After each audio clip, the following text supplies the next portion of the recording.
Jesse Blake Sports Report with Jesse Blake.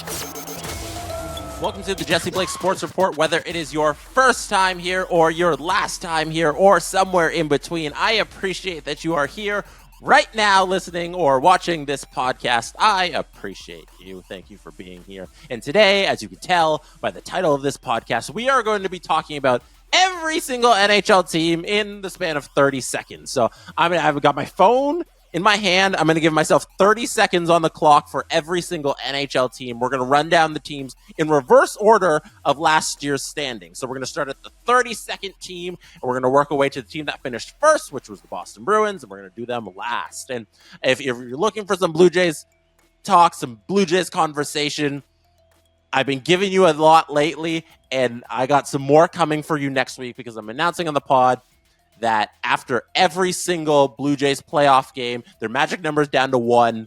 If depending on if Seattle loses tonight, if Seattle loses, they just need to win one more game. The Blue Jays are getting in the playoffs either way.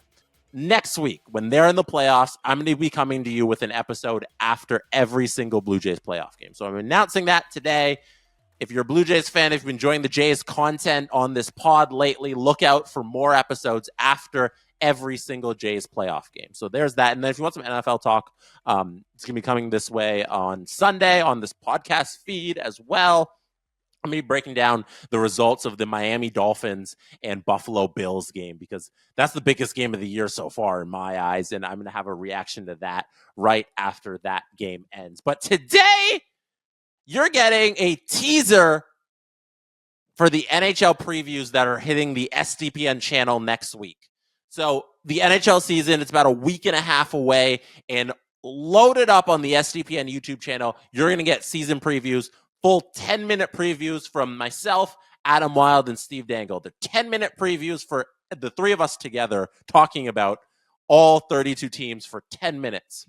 Every team gets a video on the channel, so go check those out next week. But this right here on the Jesse Blake Sports Report is your teaser for those previews because I get to talk about every single team for 30 seconds only. You're going to see the clock on the screen somewhere. I don't know where it is in post.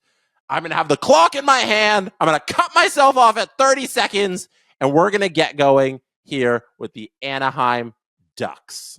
Their main priority needs to just be sign Zegras, sign Jamie Drysdale. Their two biggest stars, I know Troy Terry led the team in points last season, but their two biggest stars are Drysdale and Zegras, and they're currently missing training camp with no contracts. That needs to be priority number one. Priority number two needs to be lose as many games as possible. The rebuild is long. Bringing in Alex Killorn isn't going to solve things. They need to lose lots of games this year, get a great draft pick. Next up, Columbus. Now that Mike Babcock's out of the situation, Columbus might have this resurgence where everybody's banded together and it actually makes them stronger. I think there's a lot of young talent on Columbus, and having Patrick Laine there, comfy, having Johnny Gaudreau another year, no Mike Babcock, this could be a surprise Columbus team, and I think they're going to finish a little higher in the standings than people expect. 30 seconds on Chicago. Connor Bedard. I can just scream that for 30 seconds. Connor Bedard is going to be so much better than we all think. No matter what your expectations of Connor Bedard are, he's going to surpass them. He looks incredible in the preseason. I understand it's the preseason. I care the least about the preseason, but from everything we've seen out of Connor Bedard this preseason, the dude is going to step in and be a top 25 NHL player on game number 1. Next up, the San Jose Sharks. The San Jose Sharks are in the longest rebuild possible. They have long-term contracts with guys who are way too old to be in this situation.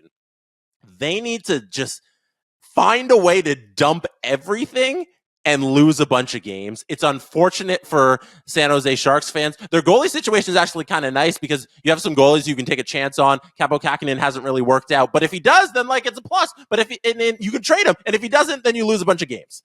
Montreal. When are the Montreal Canadiens fans going to get mad that this team is still rebuilding? I feel like they got one more year. Under Martin St. Louis where they can just lose games and it's okay. But come 2024-25, it might become a problem. I think this team is going to be good in a little bit. They're not going to be that great this year, but I'm just worried about when the fans start to get impatient. Arizona. No, I a little short on Montreal there. It was actually like a second short. Next up, Arizona Coyotes. I've already taken 5 seconds talking about them. The Arizona Coyotes, their biggest issue this season is off the ice. This needs to be the year we get a concrete plan for an arena in Arizona. Wherever that is in the state of Arizona, they need to figure it out. Tempe, wherever it's going to be, they need an arena. The Philadelphia Flyers are in a position where they can surprise a bunch of teams. They're in the tough middle of the pack situation where you don't really want to be. There's a couple teams I'm going to talk about next that are kind of in that middle area. But the Flyers got a lot of their off-ice issues solved. The talent doesn't stand out on the roster. Like, they're clearly lacking very high-end skilled players. But if all of the off-ice issues are solved, the Flyers can surprise some teams. The Washington Capitals. The Washington Capitals now are just a band of very men. I can't say that phrase, and I'm wasting time trying to say it. The Washington Capitals are the Ovechkin show. How many goals can we get OV so we can pass Gretzky? That's all they're about. Now that they have a Stanley Cup under Ovechkin, they don't need to worry about winning as much because they don't need to stretch to get him a cup. Kuznetsov started the season on a bad note. This is the Ovechkin show. How many goals can he score and pass Gretzky? Detroit's in a similar situation with Montreal. When do Detroit fans get upset that Yzerman hasn't made the playoffs? We're coming up on we're leaving an offseason where he signed Justin Hall to a giant contract with a giant question mark in it. Alex DeBrincat fell into his lap. Dylan Larkin's now locked up long term. Is the pressure on Yzerman to build a winning team? I think, unlike Montreal, where I think their fans will buy them another year, this year seems to be like Detroit fans are getting angry. I'm passing 30 seconds here. St. Louis. St. Louis has great young talent and the older talent that can supply great support to the younger talent. Like Jordan Kyrou is going to be a monster again this year. But I worry that their window just kind of passed and Doug Armstrong is floundering in that middle position of the standings where you're not great, you're not bad. But the fun thing about those teams is sometimes they can surprise in either direction. So we'll see how that goes with St. Louis. Vancouver.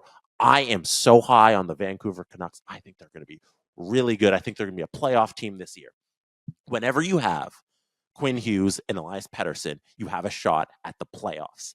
And I think this is the year with Rick Tocchet as the head coach for the entire season. I think they're going to solve their defensive problems. I think they're going to get JT Miller out of places where JT Miller can't succeed. And I think the Vancouver Canucks will be decent and make the playoffs. Ottawa, this is a team that won't make the playoffs. I have the Ottawa Senators falling just short of the playoffs, but all of their young guys are going to get better. I don't think it's 2023 for the Senators, but I think it's 2024 when they're going to be really good. This is a team that is on the come up, and they're right there with Giroux and Tarasenko, and hopefully they get Pinto signed, and Kachuk, and Drake Batherson. All of this young, great talent supplanted with great old talent. Ottawa's right there for a contender. Buffalo Sabres fans, this is it. You're in the playoffs this year. I'm sorry to everybody else in the Atlantic Division, but watch out for the Sabres. For the longest time last season, the Sabres led the league in goals. This team can score, and they can score like crazy, and they're led by the most underrated superstar in the National Hockey League, and that is the giant man, Tage Thompson. Pittsburgh, Kyle Dubas came in this offseason. I think Kyle Dubas is going to regret what he did this offseason in believing in the core that he has in the Pittsburgh Penguins. I think they're going to be a wild card team. They're going to be kind of feisty because you can't ever bet against Sidney Crosby, but the expectations of a Stanley Cup that I think Dubas has for this group, I think the Pittsburgh Penguins are going to struggle to go deep in the playoffs. Next up, we have the Nashville Predators. Nashville Predators have UC Saros. And whenever you have a top 3 goalie in the National Hockey League, you have a chance at winning anything. I think I'm just going to take the rest of the 30 seconds here to rank the goalies in the National Hockey League because I called Saros a top 3. Number 1, Sorokin. Number 2, Igor. Number 3, UC Saros. Number 4, Jake Ottinger. Number 5 is got to be Vasilevsky. I think those are top 5 goalies in the National Hockey League. Next up, we have the Florida Panthers. The Florida Panthers are coming off a run to the Stanley Cup Final, a surprise run to the Stanley Cup Final. I want to see if Sergei Bobrovsky can do it again. Like, is playoff Bobrovsky the real Bobrovsky? Because he was absolutely unreal in the playoffs, and what we saw in the regular season was not very good Sergei Bobrovsky. So I want to see if that $10 million goalie can translate back to the regular season, because last regular season, he was not very good. So that's what I'm keeping my eye on with the Panthers. Next up, we have the Calgary Flames, who finished 16th last season. The Calgary Flames are in a weird spot where they got rid of their GM and their coach and a whole bunch of their really good players. Like Tyler Toffoli's out, who led their team in points, but they still have a great core left over from the summer of Brad last year. It's about, can Huberdeau and Lindholm and Kadri get back to their regular form? That was a quick 30 seconds. New York Islanders are tough to gauge, because no matter who's on that team, it seems like they play New York Islander hockey. I think they're going to be a lot better than people suspect. They made the playoffs last year, surprisingly. I think they snuck in there. I remember they were fighting for that last spot, and them and Florida got in there. And I think, as with Nashville, when you have Ilya Sorokin, he's going to keep you in at all moments. Can they get goal scoring? They've been struggling to score the last couple of years. That's been their MO. Let's see if they can do it this year. The Winnipeg Jets got a lot of questions. Is this the year they trade Connor Hellebuck? We've been doing a lot of goalie talk here in the last couple teams. Is Connor Hellebuck going to become like an LA King? Are they going to send Pierre-Luc Dubois and Connor Hellebuck to the Kings in the span of a couple months, maybe at the trade deadline? I think they're going to be fighting for a wild card spot, and I don't think Kevin Cheveldayoff, the GM, is going to be trading their star goaltender when they'll be fighting for a playoff spot. The Tampa Bay Lightning season just got flipped on its head with a injury that happened today when I'm recording. It was announced Andrei Vasilevsky is going to miss at least the first 2 months of the regular season. Wow. What do the Lightning now do in goal? Who do they go get to fill this hole for 2 months? Because that is a giant hole from in the back end from a guy who wears giant pads. The Seattle Kraken. Can the Seattle Kraken be a goal-scoring by committee team once again? The Seattle Kraken led the league in 5-on-5 goals. 5-on-5 goals. They led the league, and their leading scorer was Jared McCann with 40 goals, and they had 13 players score over 33 points. This was truly a scoring run by committee with Seattle. Can they repeat it? I don't know. Minnesota is in such a weird situation with their cap, where they have these cap penalties, but they're also really good. It's going to be exciting to see Marc-Andre Fleury's, I suspect, final season as an NHLer. And I hope those fans give him a great farewell. But I'm really excited to see Kirill Kaprizov, because he's one of my favorite wingers in the entire league. I just want to talk about him for the next 10 seconds that we have. Pick him up in fantasy. That's the advice I'm going to give you for the Wild. Pick up Kaprizov in fantasy. He's a scoring monster. The Kings. I am always really high on the Kings year after year. I don't know. I love their young group. I love the fact that Quentin Byfield is now going to be a winger now that they have PLD and Philip Deneau and Anze Kopitar down the middle. That three-headed monster is three of the deepest center groups in the entire league. Three of the deepest centers in the entire league. I don't know who can compete with that 1, 2, 3. Up top, Draisaitl and McDavid are certainly better, but in terms of the deepness of the centers, I don't know if anybody's competing with the Kings. The New York Rangers got old. All of a sudden, in one offseason, they got really old, and their young players don't seem to be thriving in New York, and I'm worried about the Rangers and where they go from here. Obviously, they have Igor, which is always a great sign, but this is a team that should have challenged for the Stanley Cup last season, and they got beat by a better New Jersey team, and it seems like the rest of the National Hockey League caught up to New York, and that's a shame. The Dallas Stars have, I think, what is the third best offense in the National Hockey League. If I'm ranking offenses, I think I'll go Edmonton, New Jersey, Dallas off the top of my head. I may have to redo that list. But Scoring depth is where they thrive. And Miro Heiskanen is the most underrated defenseman in the National Hockey League. With Jake Ottinger at the back end of the ice, backstopping this team, they can really challenge for the President's Trophy. Colorado Avalanche are going to have a much better playoff run than last year because their entire team won't be injured. I think with missing Landeskog for the entire season is going to be really tough for the Colorado Avalanche, but they're going to be carried once again by Nathan MacKinnon. He couldn't do it all by himself last year. It's good. It's really hard to do everything by yourself, but Rantanen, MacKinnon, Drouin is going to be a really fun line to watch. Edmonton Oilers have the best top six in the National Hockey League. Their top six is absolutely stacked now that they've added Connor Brown this offseason. Connor Brown, who barely played last season. I think he got into like 2 games, and then he was injured, and then he was out all last season, and they signed Connor Brown, and he's going to slot in so nicely next to McDavid and Evander Kane. Edmonton has also a shot at winning the President's Trophy. The Vegas Golden Knights brought back everyone except Riley Smith. Everyone except Riley Smith, but they managed to replace Riley Smith at last year's trade deadline with Ivan Barbashev, who they signed this offseason. It's so rare you see a Stanley Cup champion bring back nearly their entire team. I think Vegas is primed to challenge for a repeat and go to back-to-back Stanley Cups. Watch out for the Vegas Golden Knights and repeating. The Toronto Maple Leafs. What do I need to say about the Toronto Maple Leafs? It's a new vibe in town. Kyle Dubas is out. Brad Treliving is in. Sheldon Keefe is extended, but the extension doesn't really mean anything. Max Domi is in. Tyler Bertuzzi in.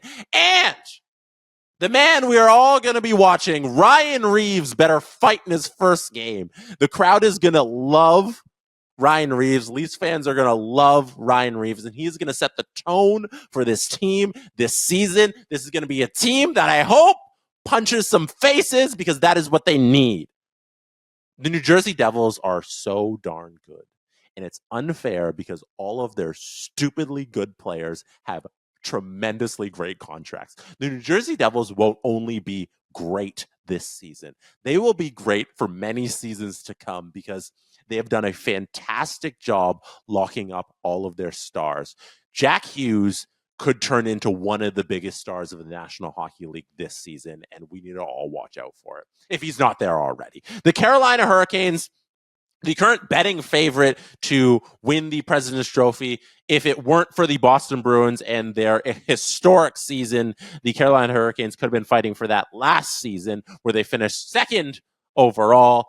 I think there's nothing really to be said about the Carolina Hurricanes. They have no flaws. They are great defensively. They know how to score, and they have a great goaltender tandem in Ranta and Anderson.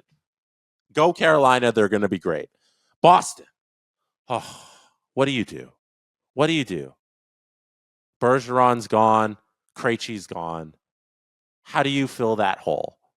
You know, you're in one of the toughest cap situations in the entire National Hockey League, and you're expected to fill that center depth with Pavel Zacha and Charlie Coyle. It's going to be tough sledding, I think, for the Boston Bruins, unless Pastrnak, Marchand, JVR, DeBrusk, Grizzlick, McAvoy, and the rest of the merry men in Boston fill that hole that's been left by Bergeron and Krejci.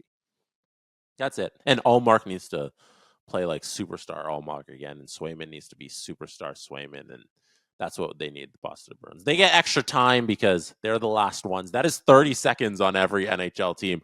Wow! I can't believe I did that. That was fun. Maybe I should have done a minute.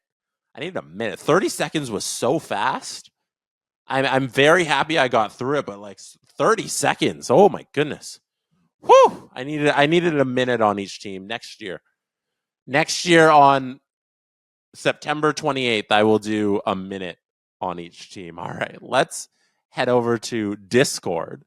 Go to sdpn.ca, hit up our Discord, and let's find out what's happening with you on Discord. You can also DM me on Instagram at jesse.blake. You can tweet at me or X at me, whatever they're calling that platform today. I'm at Jesse Blake there. Or interact with us on Discord like Scotta Goat, who says on the JBSR Questions channel on Discord, when was the first broadcast of athletes arriving at a stadium? Also, why is this a thing? Thank you for the question, Scotta Goat. I think I'm in the minority where I really enjoy the athletes arriving to the stadium thing. I think the NBA started it with their Fits walk-up videos, and I like when like the Leafs social media. I'm a giant Leafs fan. Let's talk about the Leafs. The Leafs social media posts like the fit pics of the players walking to the arena. I like that, Scotta Goat. I don't know. Like, tell me if you enjoy that too. But I like that. And I like it in the pregame broadcast, them walking up. Mitch Marner's always wearing that hat. And I think that hat's kind of played out. But I like looking at the outfit, and Willie's always got like a Dior bag. And I'm like, ooh, Willie with the Dior saddle bag. That's nice. And Austin's always got some hype beast outfit on. I think it's John Tavares looks like he works at Dunder Mifflin, and same with Morgan Riley. That's Dwight and Jim walking up. Like, it's fun. I don't know. I kind of enjoy that part of the broadcast and part of that social media side of sports. Let me know what you think if you enjoy the fit walk ups and the pregame fits and the pregame entrance videos. Let me know what you think. Other parts of broadcasts, I'm trying to think. The thing at the intermission where you talk to a guy who's out of breath, you don't need to do that. The coach talking to the coaches on the sideline, especially in football games where they give you absolutely nothing, probably don't need to do that. But occasionally you get something good, so you probably do it for those one moments you get something good. Like Mike McDaniel, if you watch the NFL, he's the coach of the Miami Dolphins. I think he's hilarious. I love his antics on the sidelines. That's a funny dude, and like that makes the in-game interviews worth it. Interviewing the hockey player just after he got off the ice is tough. Like, they give you absolutely nothing to talk about, but it's also, you need some sort of interaction with the players and the broadcast during games. So it's a hard thing. You can't just get rid of it. You've been doing it for well, I guess you could move on just because you're doing it for so long. But I think those things add a little to the broadcast. I wish the players would just say more. That's it. That's it for me today. This has been the Jesse Blake Sports Report. Thank you for being here. You could have been anywhere in the world, which shows me here listening or watching this podcast right now. I'll see you on Sunday. We're going to do a little react to Bills Dolphins. It's going to be one hell of a football game, hopefully. See if the Dolphins can keep it up. Let's see if the Bills and Josh Allen can stop them. It's going to be very exciting. I'll see you on Sunday. That's it. Thank you. Good night from Toronto. And that is how it's done. The Jesse Blake Sports Report with Jesse Blake. Jesse Blake, the guy that likes to hear his name twice in one sentence. Sure, I know him. No, he doesn't have an ego at all.